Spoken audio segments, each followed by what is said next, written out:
Ashley, and this is Let's Talk Dispatch. I do. You're gonna do it. Do it really well. And I believe the world needs more dispatchers. Around in the mud, blood, and plus beer. years that I'm not working 4th of July. 4th of July. Say community policing, right? What about community dispatching? So on this show, with the help of my guests, we will educate, empower, and support the heroes behind the headset. Hello, everybody. Welcome back to another episode here on Let's Talk Dispatch with me, Ashley, the raspy dispatcher. If you follow me on social media, it's been a rough week. I went out to Seattle to visit some friends who just had their second child, and then I got COVID. So it's been a little rough. I'm definitely recovering, feeling better. But it's definitely interesting when you're on vacation and then your vacation's extended, but you don't want it to be extended. So for everyone out there who's feeling a little sick, I'm here with you, thinking about you. Hope you feel better soon. It never feels good to not feel 100% yourself.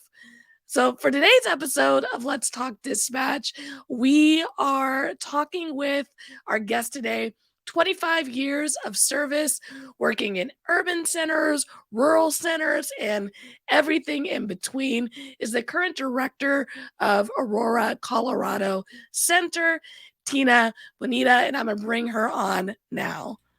Hi, Tina. Hi, Ashley. Thanks for having me. I'm Oh my so gosh. excited. Having a fangirl moment Oh, here. you stop it. You stop it right now. No, seriously, like I love what you're doing with this platform. And so when we talked about my joining you, it was just such an exciting moment for me. I love that we are bringing forward our voices in the industry in this way. It's a very exciting time. It really is. And I mean, one of the things that I love about talking to folks, I mean, you've been doing this for 25 years. That is no small feat. And for anyone who is considering getting into this line of work or is in this line of work knows, like, folks don't hit 25 a lot just because of the line of work we're in. And I can imagine you've seen such the shift from us being, in the back to the front over those 25 years. Oh my goodness. First of all, in case anyone is wondering, I started when I was 12. You're doing the math. I was never good at math. I had to tell my backgrounder I cheated through my accounting class. So. No, I was definitely not 12. And as a matter of fact, I was 29. So you can do the math there. But isn't it crazy how we find our way into the profession and how different it was back then? I had no idea what I was getting myself into. And here's a funny story. I didn't even realize I had applied for the job. So, everyone always says, like, I found 911 by accident. And I'm no different, right? So if you're looking for like an inspiring story of I always wanted to be, you're not going to get it here today. But it was like the happy little accident of my life, and it completely transformed everything for me. So I was working at FedEx part-time, and that was a fun job. It wasn't stressful, and I worked like 4 or 5 hours a day. It was super easy. But I really was thinking, I was like 29, really thinking about, I need to do something that's going to secure my future. I need to invest in something that, I can invest in a retirement. I'm not getting younger. I need to get it together, right? My mom was also in my ear saying, you really need to get a job. Funny, our parents sound the same.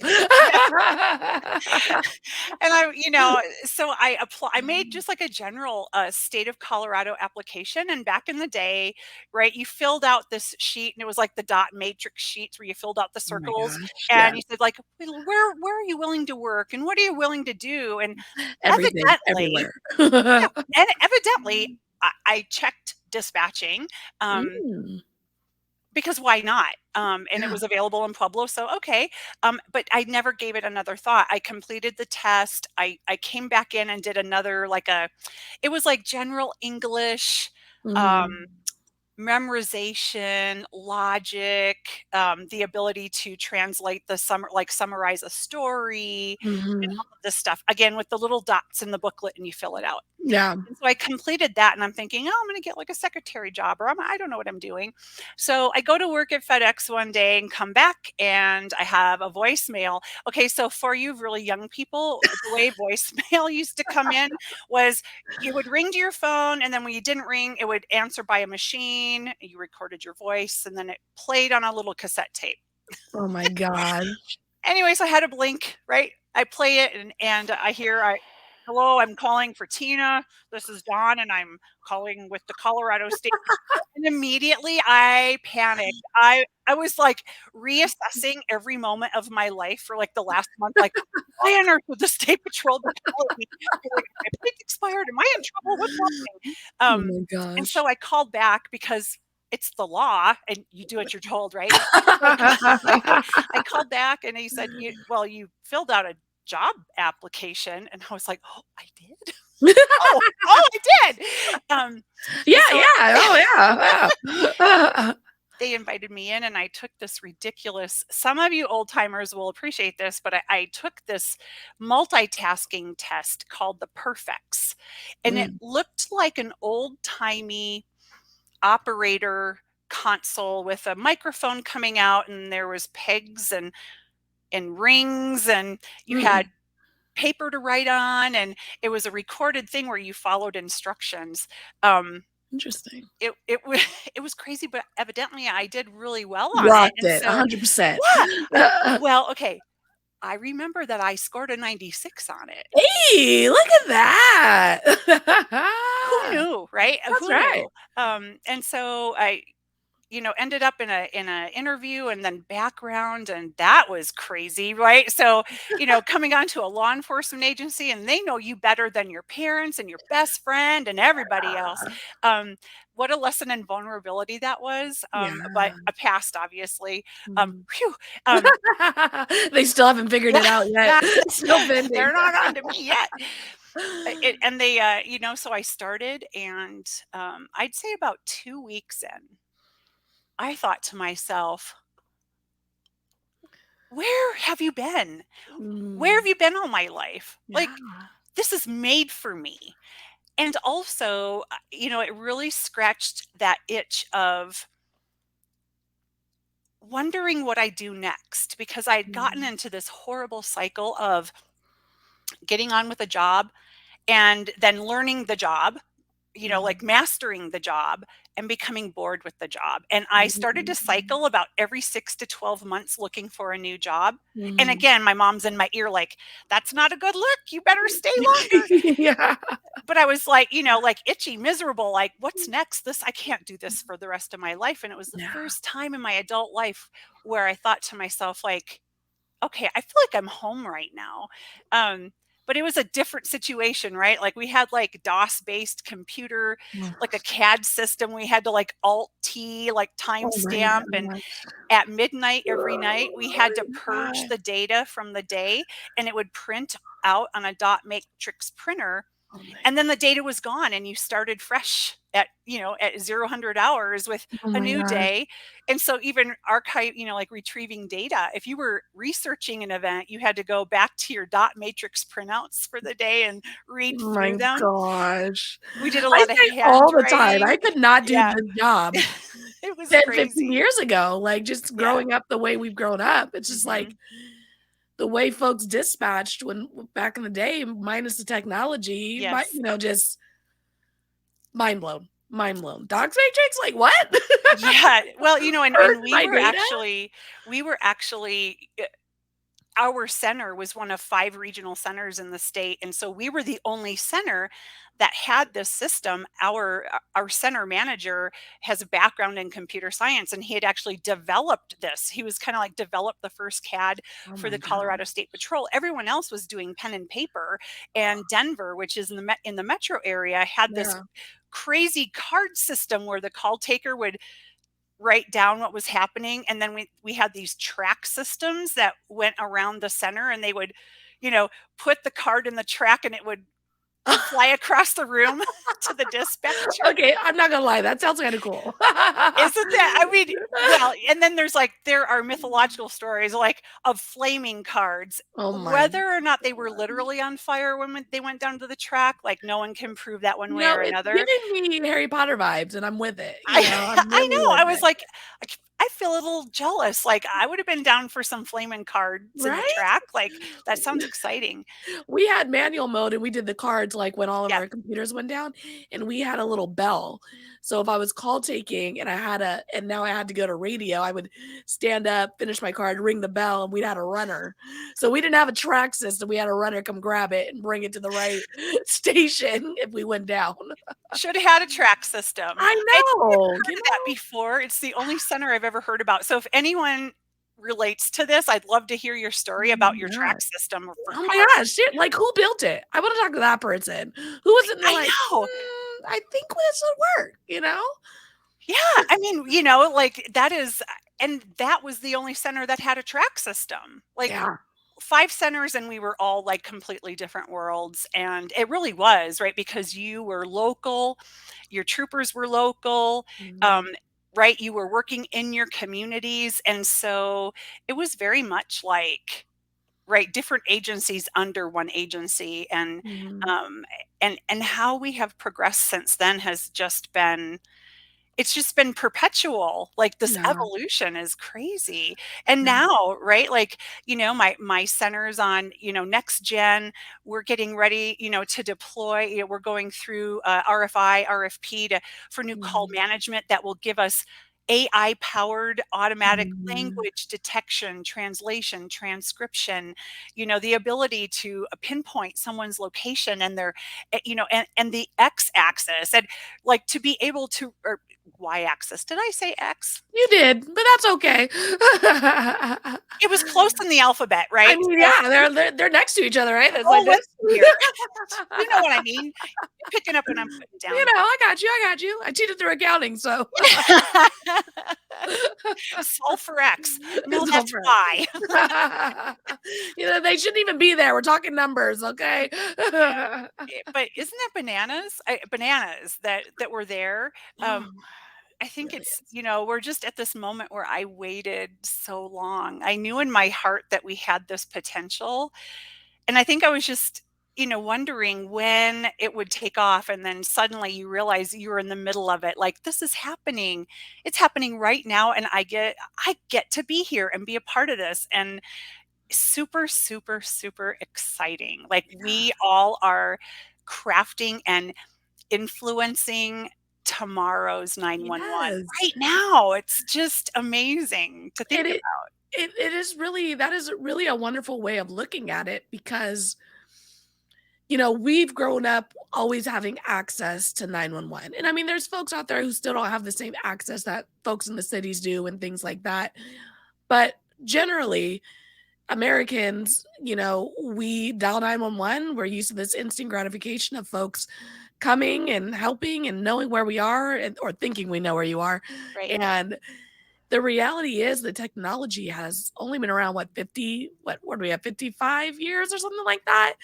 Maybe 60? 50, I'm 68. 68, something like that. So like very Yeah, 55. I was thinking 1968, correct? yeah, yes, Okay. yes, yeah. So I mean that's not that long, Mhm. and it's something citizens, civilians we're all used to having, but the reality is this is new.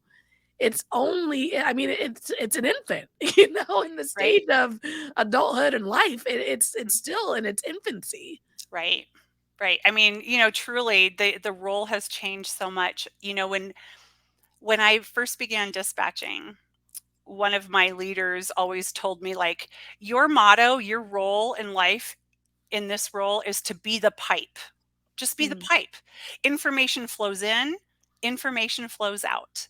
Don't think about it, just be the pipe. And mm, that is so not true anymore, right? We are mhm, information mhm, analysts.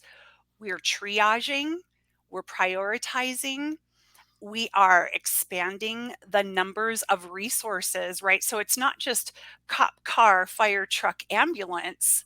It's mhm.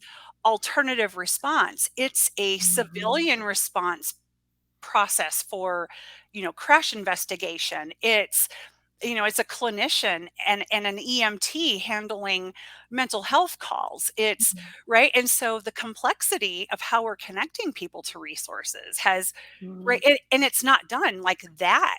Mhm. Spectrum just began to expand and it's going to continue. Like, who knows what this will look like in 2 or 3 years? Um, Mhm. I know in Aurora, like the number of resources that we have available now has just been multiplying every year. And Mhm.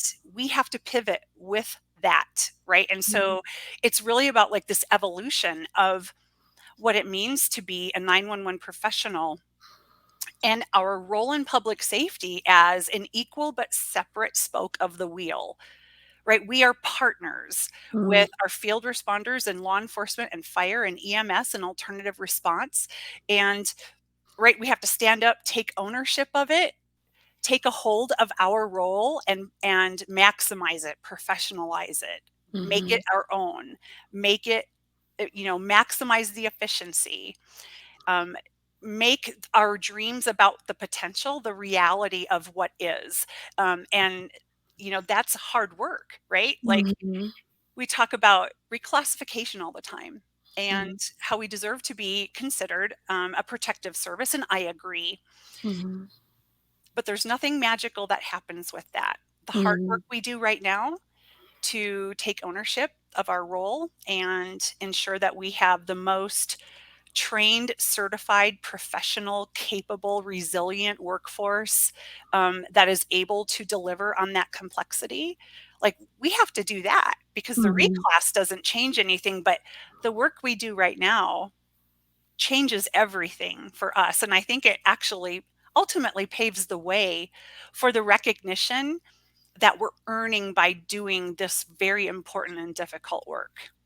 So, so, so true. And you're a director of an agency, and so you're leading your folks, into this direction. And I would imagine that having you as a leader, having you with that mindset, being so willing to accept the new, being willing to pivot. I think historically, centers have struggled a little bit with change and being able to accept that new technology and accept those new services and accept that we are evolving in our roles in public safety and dispatch centers. How do you promote that in your center? How do you empower your folks to embrace that change and essentially be leaders in that change in this line of work? Well, it's a long process, honestly. It's not something that happens in a vacuum. And I'm 3.5 years in with our team, and I'm so proud of the progress we've made, but we still have work to do, and we all recognize that. So I think the number one thing for any leader to do to inspire interest or engagement of your team for changes in what's possible is you have to number one you have to know what's out there, like being in tune with your industry and understanding what's coming down the pipe before it reaches you. But number two, like being able to tell that story. And I think that leaders who have lived it, I've lived through all of the progressions, and I've started with not much and see where we are now, and it's so Mhm, different. But having that relatability and being able to tell the story mhm, of how 911 is growing up, right? mhm. I've been able to see almost half of 911's life through my own eyes. I mean, right? Like, wow, I can't believe I've been around that long. It goes by so fast, but Mhm, how much happens is just amazing. And right, being able to tell that story in a way that shows the growth but sets everyone up to see the potential for what could come and what could be, and then translating that into how would it make me more successful, how does it make my role better, easier, mhm, how do I feel like I get the closure I need on calls, how do I better connect with people, how do I ensure that everyone goes home at the end of the day, mhm, and when you're able to tie what you're working toward to those needs, there's relevance, right? mhm, The why. I think that's mhm. just important for any adult to know and understand the why. And I think as leaders, it's our most important job to translate that and really communicate the why all the Mhm. time, because Mhm. people are reasonable. And if they understand why something's important, they're likely to get behind it. But Mhm. secondly, I'm not just going in myself and making a bunch of changes. That would be silly. I have smart people on my team, right? So, Yeah. I mean, the role of a leader is like hire good people and then get the hell out of their way and Mhm. let them do what they do the best. So, Mhm. involving people, letting at every rank, every role, every level of experience, like getting a cross section of your team to have a working group for an implementation, or like whether it's you're bringing on a new CAD, or you're looking at a new phone system, or you're trying to engage on some process improvement for how do we handle all of this workload better, but involve the people who do the work and Mhm. then listen to their ideas. And I think that fundamentally that has proven to be very helpful and successful for our team because, well, look, I don't pretend to be the smartest person in the room, and I never will be, and I Mhm. never want to be. Um, Mhm. but the people who are doing the work every day, they're living it Yeah. up close every day. And if I don't trust them, right, then Mhm. who am I? Who am I Mhm. to lead them? And I don't have a right to do that. So, it's the relatability, but in my mind, it's people will rise to your level of expectation. And so if you say, I trust you and I want you to come up with a solution, they're going to do it. Mhm. And they do. And they have. Yeah. So it's right. I mean, it's not rocket science in my mind. It's just Yeah.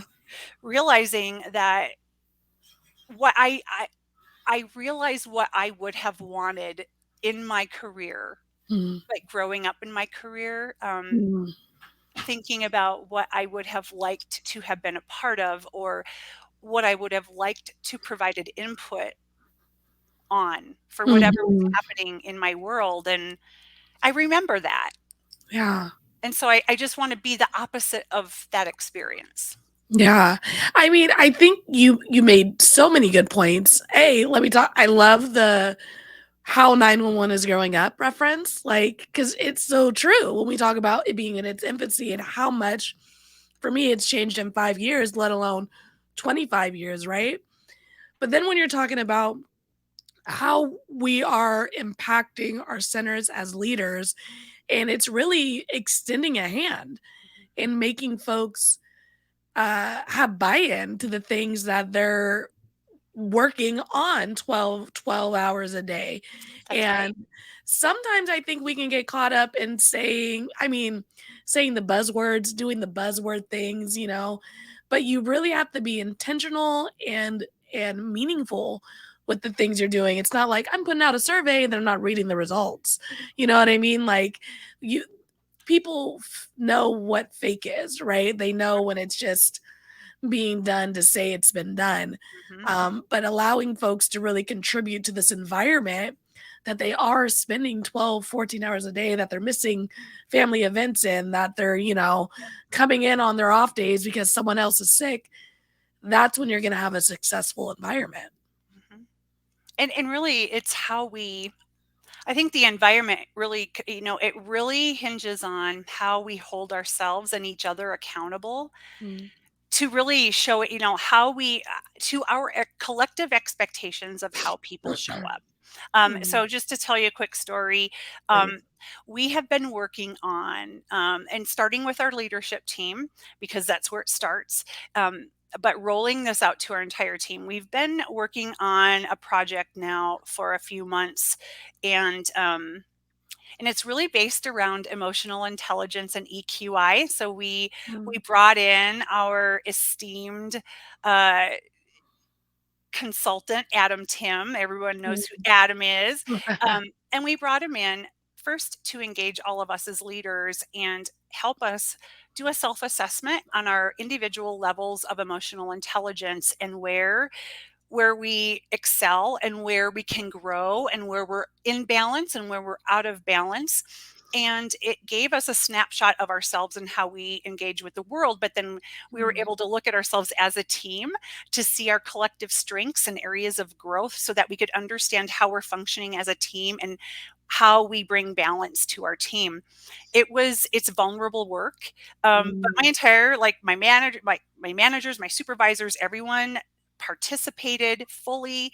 And it was really a practice in vulnerability for all of us. I also went through the program with them, but at the end of the day, we learned a lot about our triggers, our defenses, what happens in moments of stress.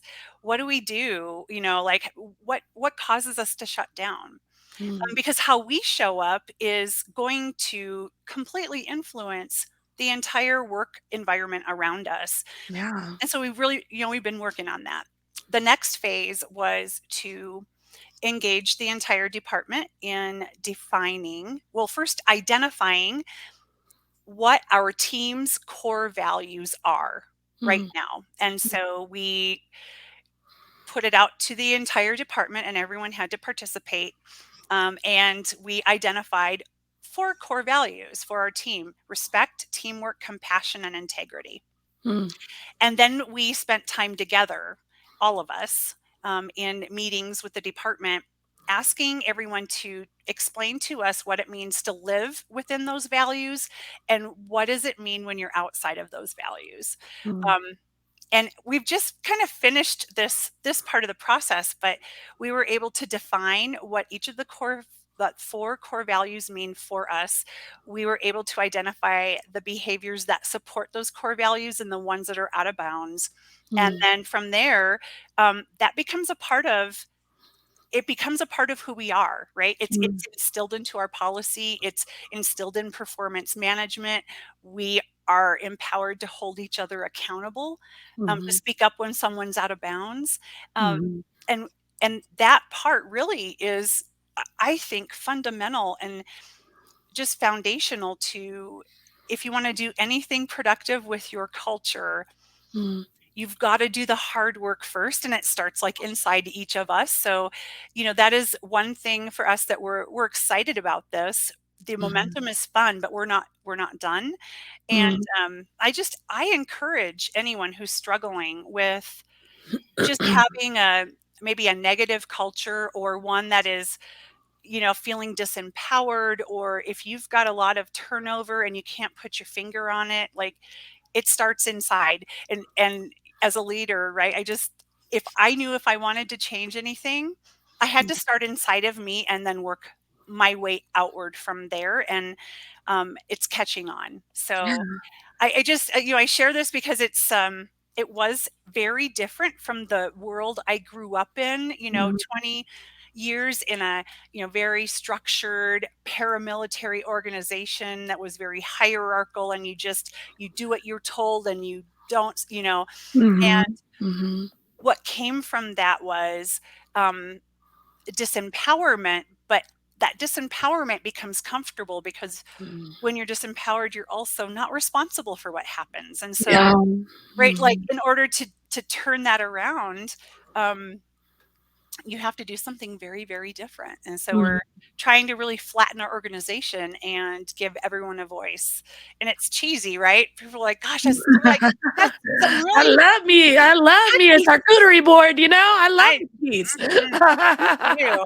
I'm all about the cheesy, warm, fuzzy, lovey-dovey, huggy, like, that's just me. But, Yes. it's not everyone, and I recognize that, but even if you're not that way, this is for you too. So, Well, um the thing that I love about, this journey you're talking about that you folks are going on is that a lot of times folks who are thrusted into leadership roles for whatever reason, whether it's like staffing and they just get moved into it, or they had leadership roles in the past and they're qualified, or whatever the reason is, we just expect those folks that are put in those roles to know what to do. mhm, And it's like, to a certain extent, yes, but at the same time, we expect our, dispatchers who are answering the phone to continue to get better, to continue to learn, to continue to train. We should be expecting that of our managers and supervisors as well. you know? Yes. And it sounds like what you folks did was you opened yourself to be vulnerable and to be taught, right? To be Yeah. taught about yourself, to be taught about how you interact with folks and how you impact people by your own triggers and your own actions. And I think we miss that a lot in management. Where you're kind of focused on, correcting or implementing or doing the thing for someone else, but at the same time, like, we got to work on ourselves as leaders too, so we can have better impacts. So I think it's amazing that you folks are doing that over there. Well, the truth is we never arrive. And Mm, if we feel that we have, we really don't deserve to be in a position of leadership. I think mhm, that if you want, you have to emulate, or I'm sorry, let me back that up. You have mm, to model the behaviors that you want your team to emulate. So if mhm, I want people to be, lifelong learners, if I want people to be growth minded and mhm, open to development and perpetual improvement and finding your potential and reaching it and then setting a new level and reaching it, mhm, I have to do the same thing. I can't tell you to do it while I sit back and not. mhm, I learn something new every day. And 9 times out of 10, I'm learning it from a member of my team. I learn from them every day. I mean, I'm telling you, I'm surrounded by smart people. I'd say most of them are smarter than me. And I'm glad for that because that makes me feel good knowing that, we all have a shelf life. And when my time is done, that center will be in good hands with mhm, someone who knows what they're doing and is ready to continue the work that we're doing. And I think that's what it's about, is what is the legacy you want to leave? What is the impact that you mhm, want to place on your team for the brief time that you're there? Because mhm. none of us are around forever. So my goal is that when it's time for me to retire and I move on, that my team never misses a beat. Like, Yeah. they might miss me as a person, but they Mhm. don't miss me as their director because Yeah. they got it. And if I do that, then I know I'm a success, right? Yeah. And it's such a wonderful thought, right? It's like no more gatekeeping in dispatch. You know what I mean? Like that's what we're going for. Is like Yes, I don't need to hold the keys to the city. Like everyone can have a copy. Like we're yeah, not talking about security or whatnot, but right? like all this knowledge, these abilities, these things, like we should be pouring into each other. So, I'm not dreading working with Tina. Tina, I'm carrying Tina. It's, Tina's the same as my other shift partner, or like whatever that looks like. We should really be just empowering each other to do better, have knowledge, like let's make this hard job easy, Right. It's not a competition. It's At the really end of the not. day, we should all be working toward the same goal. And, Mhm. there are days, honestly, Ashley, I don't know what I'm doing. Mhm. Big facts. I have lots of those days, right? Even someone Mhm. pointed it out to me in a conversation, and it cracked me up. I won't use the word that he used, but he said, you know what I like about you? You just have this attitude of, I don't know what the I'm doing, but I'm doing it. And it's been ringing in my head ever since he said it. Mhm. Mhm. Because I think that was the first time I was like, I really feel called out right now. Right? And Like I'm like really called out. I'm like, wow, I feel seen. I don't think I mhm. feel judged, but I definitely feel seen. But I think that it's letting go of that expectation that you Mhm. have every answer, that you have all the solutions, and that, right, that you are responsible for what happens in your team, but Mhm. that you have to make all the decisions. Like, Yeah. I don't know about you, but I get decision fatigue. And Mm. if someone else is better at making a decision on an issue than I am, like, why not trust them to do it? So, Yeah. I think it's just really letting go of the control and knowing that you can trust your team. And if Mhm. you're intentionally bringing in the right people with the right skill sets that align with who you are and your philosophies on leadership, it's easy to do. Mhm. But it's taken practice, and Mhm. it was foreign to me, right? I am a civilian woman who grew up in a uniformed male environment. And Mm. so I right, like, in terms of finding your voice, like, I struggled with that for years Yeah. because, right, like, good women leaders are quiet.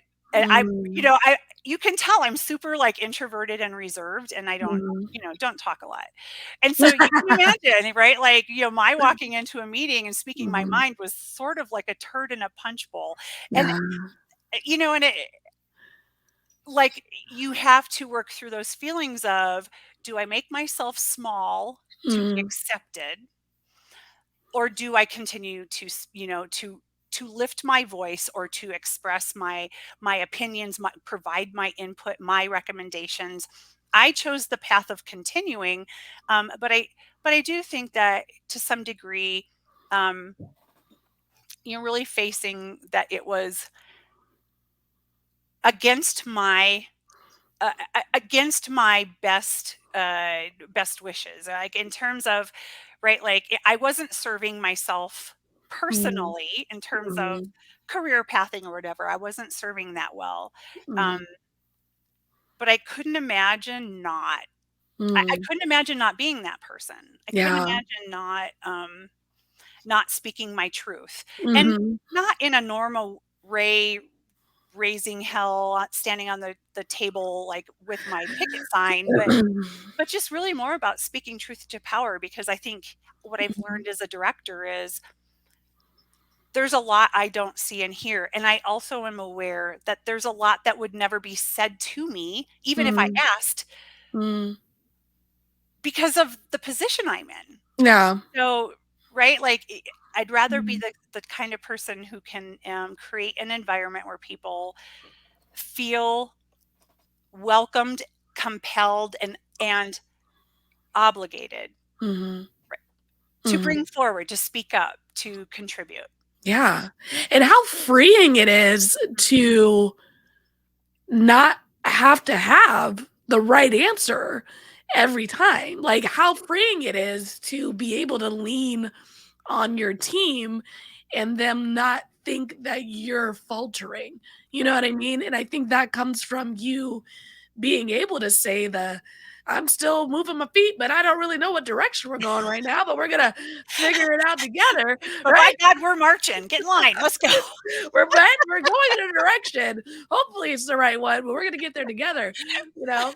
But it is freeing to know that, like, I don't have to have the right answer, but my team trusts me that I'm gonna do the work, I'm gonna find the research, I'm gonna, hire the right people, we're gonna do it, but I don't need to be the dictionary, like, I think that's something very freeing, and it allows the folks who you're leading to step up and fill that role for you, Yes. and that is so empowering as someone who's not in Yes. that leadership role. It's easier to sit back and criticize what is happening around you, right? It Mhm, takes courage and strength, to step up and say, you know what, I got this. mhm, Let me take a stab at this issue. yeah, Um, but those are today and today's and tomorrow's leaders. Like, mhm, and that's how you identify them. That's how mhm, you identify the talent in your team, is looking at the people who look at the greater picture and think, hey, I have an idea, I think this could work. So, mhm, we've really put in place a lot of, opportunities for the members of our team to have a direct role in, like, modifying, crafting, creating policies and workflows, mm, because they're the ones doing the job. Um, mhm. how I haven't worked a console in a while. I Yeah. could do it, but God help everybody. I will try. Again, we're just wait, is this the button? Is it I push this? Right? It's the technology. Like, I know how it works. I know how much it Mhm, costs. I know mhm. how much my budget can afford. But it has changed so much since Yeah. I was on the line that uh, I it, I don't know that I could walk through the door today. And I mean, maybe I could. Maybe I'm being hard on myself. I don't know, but I think it would be very difficult for me to walk through the door today without experience and then become a student Mhm, and a brand new employee.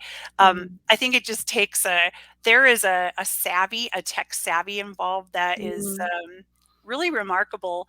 But Yeah. I will say that, I mean, I don't think that it's an age thing. We've got a 72-year-old who is Wow. just about to be released from basic training into call taking. So So freaking cool. isn't it? Like, I love that so much. It Yes. is the most exciting thing ever. Oh my gosh. Like it's not an everyday occurrence, but Mm. I love that this person has succeeded with us. So Yeah.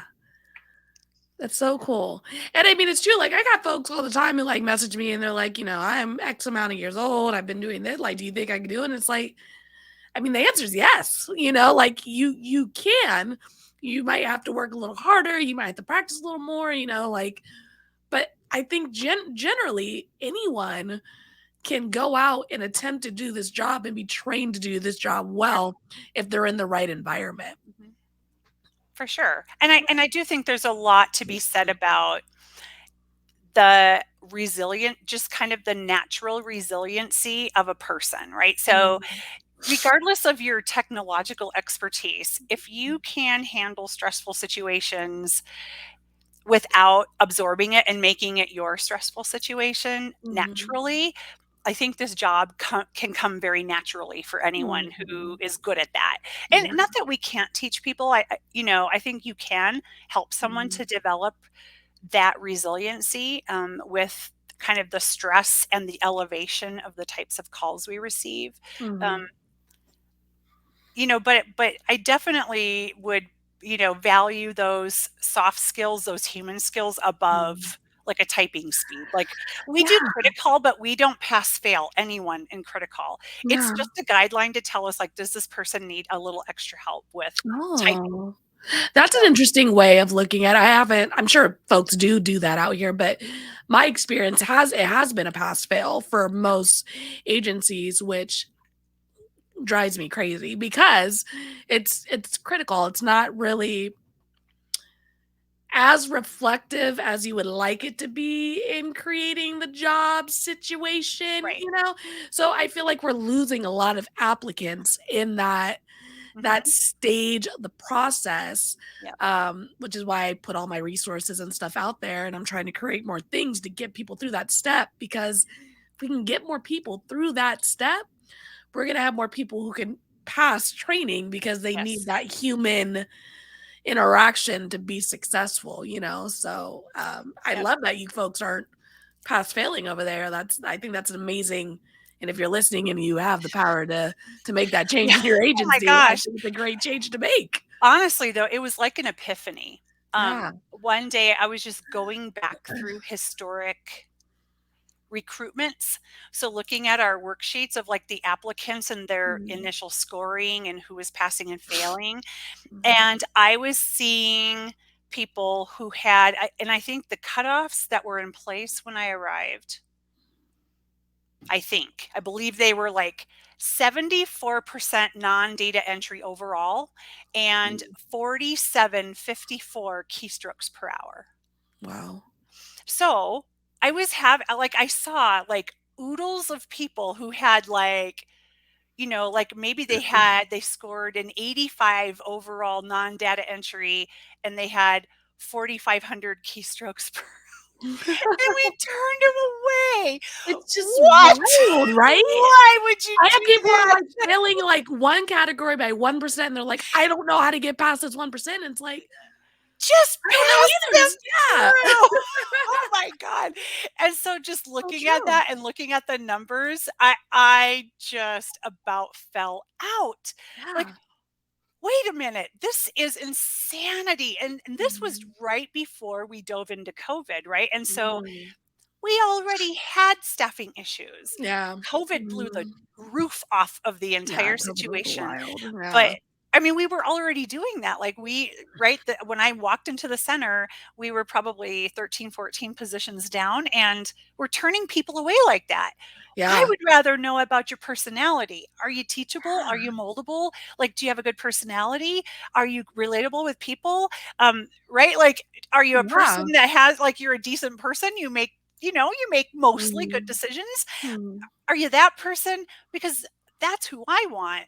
And Yeah. I thought we cannot do this a minute longer. So, Yeah. we've changed that and I mean, I don't know. I don't know. I'm so on the fence about if I want to continue it or not. Mhm. I really feel more strongly about moving more toward into strictly kind of personality-based assessments and Mm. figuring out who the person is Yeah. just organically, and like, are Mhm. they a person we can mold into a successful professional? Yeah. Um, and I think there will be more changes along the line. I would love to see, those testing organizations adapt their testing model to the shift in what we're realizing, and Yeah. not double down on typing speed, but begin to give more in-depth training, or I'm sorry, testing opportunities Mhm. that can give us that insight into the person rather Yeah. than the technical skill. Yeah, and I mean, it even that just because that's been my reality is, like, you have to pass critical in order to get through the stage, like, the fact that the idea that someone has the power to go, "No, we don't need that," like, hadn't even, like, crossed my mind, but it's, like, so true, like, why are we using this test? Mhm.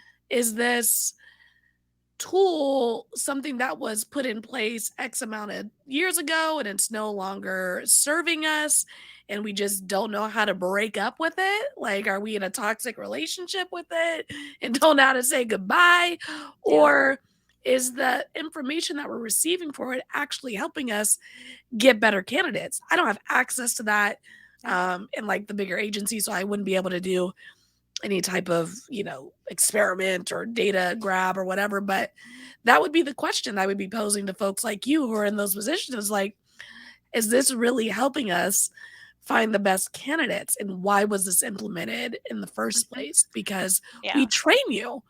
We train you I and th how we do it, our love language, Mhm. that's how we're training you. So it's all very interesting. I think it came from us doing the best we could in the moment. I Mm, honestly, I think that we realized we had to have the ability to screen.